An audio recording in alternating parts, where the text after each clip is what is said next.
Now, I was able to retire when I was 27. I'm gonna show you exactly how I did it through the power of real estate and how you could do the same. On the other hand, investing in real estate could provide you the ability to retire at a comparatively young age. Have you ever thought about using rental properties to retire, or maybe to retire early? How to retire early by investing in real estate.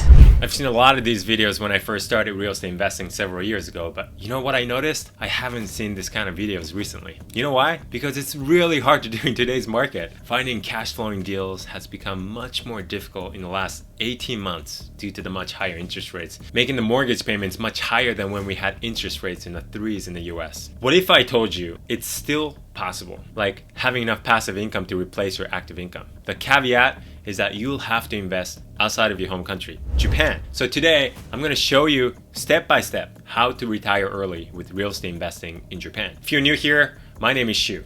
In this channel, I talk about real estate investing, financial freedom in Japan. If you enjoy the content on my channel, do me a favor and hit the like button and subscribe to the channel. It really helps the channel grow and I'd really appreciate it. Before I begin, I have something for you. If you want to learn how to buy a cheap property in Japan as a foreigner, I put together a free guide that will help you own your dream house or get started with real estate investing in Japan. Click the link below in the description. Now, let's get started. On my channel, I've been talking a lot about Akiya, most widely known as abandoned houses. The literal translation is vacant house. So if a property is unoccupied, it's technically considered an Akiya. So some have been abandoned for many years, while others may have only been unoccupied for a few months. For this video though, I'm going to use the literal definition of Akiya, vacant house, to avoid confusion. And if you're wondering why I'm talking about investing in Japanese real estate today, I've done a series of videos on that. Most recently, I talked about how I changed my mind about Japanese real estate investing, and I recommend you to watch it after you finish this video. Let's talk about passive income. You see, there are two types of income, right? Active and passive. Active income comes from working a job and getting paid for the hours that you work. Passive income is where you do very little or no work and you still get paid. Investing in rental properties is considered passive income as long as you set up a sound system for your business where your time isn't tied to the desired outcome. Until then, it can actually be very active. Wouldn't it be really nice to get paid from the business that you create? As we're looking at the whole process of retiring early, keep in mind that your life will be dramatically changed because you will not depend on a job anymore.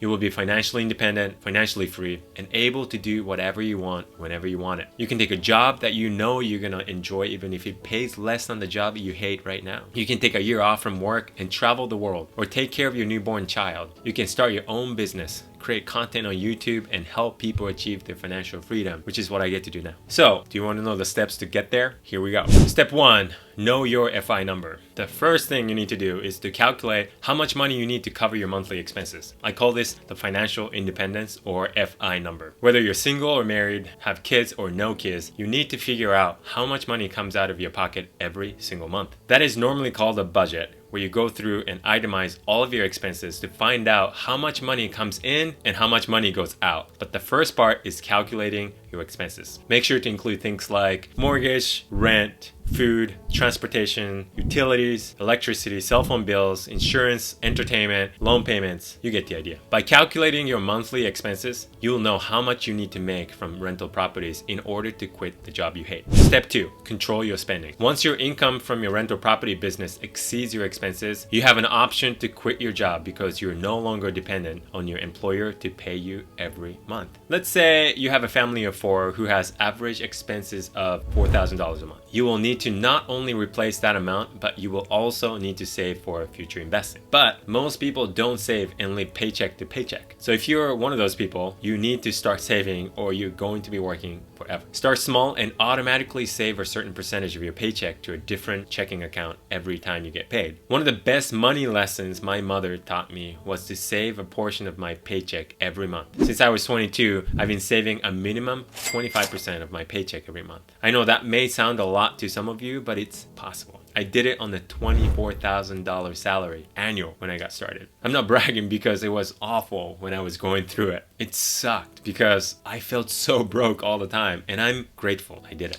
That is called paying yourself first. In the world full of temptation to buy what we don't really need with just one click, this is, in my opinion, the best way to manage your impulses with spending. If it's hard for you to save money, you have to control your spending first before getting to the next step. Delaying gratification isn't sexy, but if you want to be successful at anything, you have to sacrifice instant gratification today for what's really important for you in the future. Save it until you have enough money to buy a property. I did a video on this a while ago, but work on cutting the cost of your 3 biggest expenses first. They're housing, food, and transportation. After that, do less of what you want, whether it is going out to eat less or just eating at home or packing lunch. Step 3, increase your income. After that's taken care of, it's all about getting more money in your pocket so you can buy properties. Let's say you have a job where you work from 8 to 5. If you enjoy your job, keep providing value in your current role so you can negotiate a raise or go for a promotion to earn more money with your current employer. If you hate your job, start looking for one where you can use your skills you have more effectively and possibly get a bigger salary. But that might not be enough, especially if your salary is fixed, to save as much as you need to get that first property. If that's the case, start earning money on the side. If you pick up a side job like working for Uber, or if you start a blog or a YouTube channel, put all the extra money into savings so you can use that to buy properties. By the way, content creation takes a lot of work and you won't make much money in the beginning, but I think it's an awesome way to make a lot of money long term. Anyway, if you have a commission-based sales job, you have a shot at earning great money. So instead of starting a side gig, focus on becoming better at your job to increase your income. There are ways to buy properties in Japan with low or no money,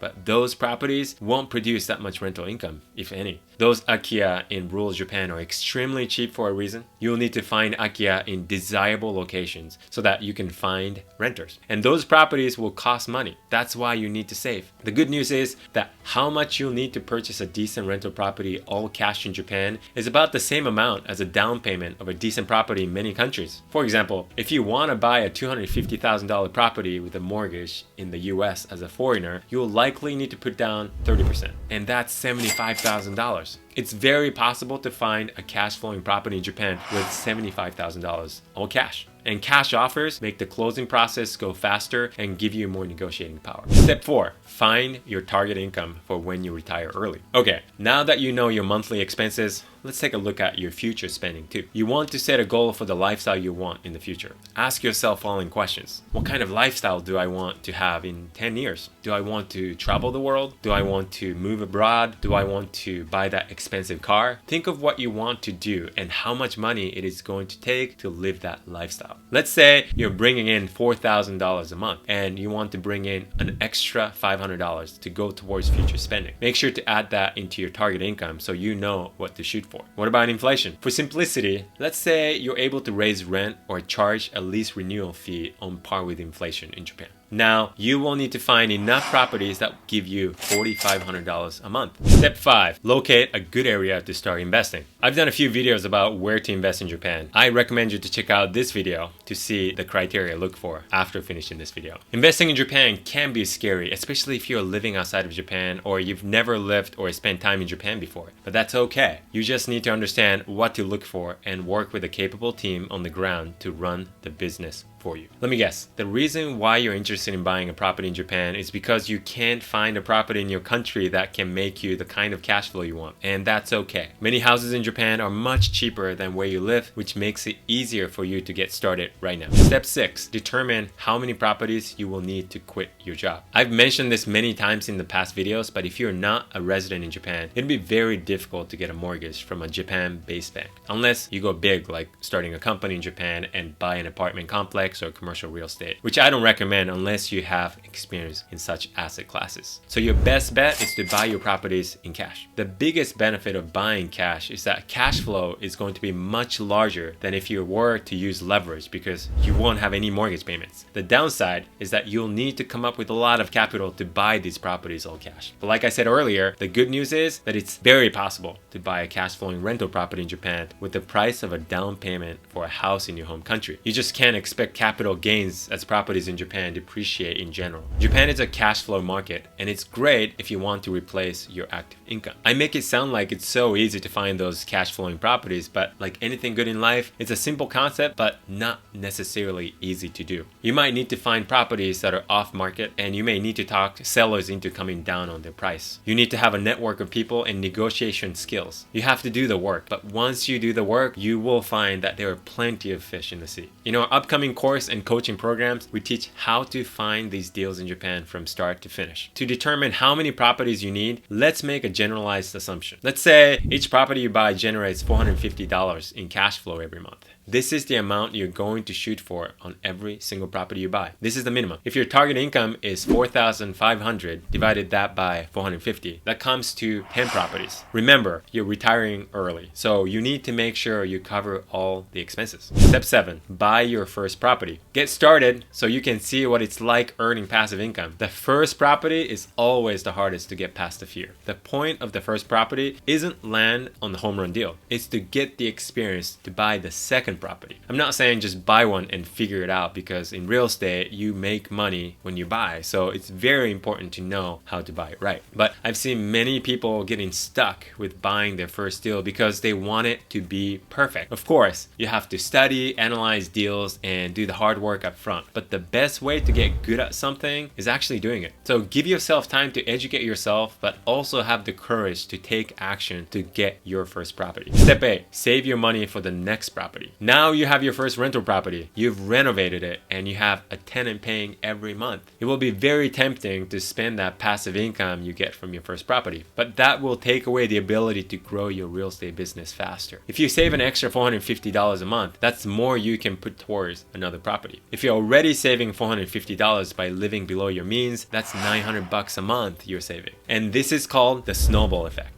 It's going to be slow at first, but the more cash flowing properties you get, the faster you'll save to get your next deal. Step 9, continue to buy properties when the opportunity arises. As soon as you have the financial ability, continue to buy properties as the opportunity arises. Continue to go after the next deal. You need to have the financial ability, whether that is cash in the bank, an investor, a family member, or a partner. Build your business so you find leads from realtors and other people who are in the game. You want to be able to jump on the deal when it comes up. Step 10, don't spend the passive income. The longer you delay the gratification of spending the passive income, the quicker you can quit your job. Saving it will allow you to buy more properties so you can live the dream life later. As you can imagine, this becomes a snowball and it gets bigger and bigger and bigger, and pretty soon you can't stop the money from coming in. Step 11, repeat the process until you have enough to replace your income. If you need 10 properties, keep doing that until you get 10 properties. It might take you 15 years, 10 years, or 5 years. It's not about how quickly you get there. It's about being consistent and making progress with every deal. Saving money will get easier and more fun. Finding deals will get easier and more fun. It feels very hard in the beginning, but it will get better as long as you don't quit. I've said this many times before, but real estate investing isn't a get-rich-quick scheme. The concept is very simple, but it's not necessarily easy. It takes time, hard work, and consistency. But I promise you, if you commit to this process, you will have enough passive income to replace your active income. All you have to do is start. Step 12, retire early and quit the job you hate. When you have enough money coming in, you have an option to quit your job, especially if you hate it. For me, it wasn't me who quit. I was let go, but I chose not to go back to the corporate world. In hindsight, that was one of the best things that happened to me because it forced me to start this YouTube channel and start a business, something I had been wanting to do for some time. If you want to know the whole story, watch this video next. I won't lie, the security of a regular paycheck was pretty sweet, and it was great getting both types of income for a while. But I realized that I didn't need the active income to sustain my lifestyle anymore. It was nice to have it, but it wasn't making me feel alive every day, to be completely honest. Don't get me wrong, entrepreneurship and building an audience on social media is very challenging, and I'm not making nearly as much money as I used to in my job right now, but I enjoy what I'm doing so much more, and I'm confident that I can make much more money in the future than I did in the past, as long as I stay consistent. For me, financial freedom is having options in life. If you like your current job, don't quit. Keep doing a great job with your employer and start your real estate investing career on the side. Your portfolio is only going to grow faster that way. Retiring early isn't about not working and just hanging out on the tropical beach drinking cocktails for the rest of your life. Even if you might think you don't want to work, I guarantee you're gonna want to work. I mean, at least that's what happened to me. People need purpose. We want to be helpful to others. We want to be useful whether you get paid or not. So if your finances are taken care of, why not start something you've been wanting to? And that's why I started my consulting business. I had that option, so I took it even though it was scary.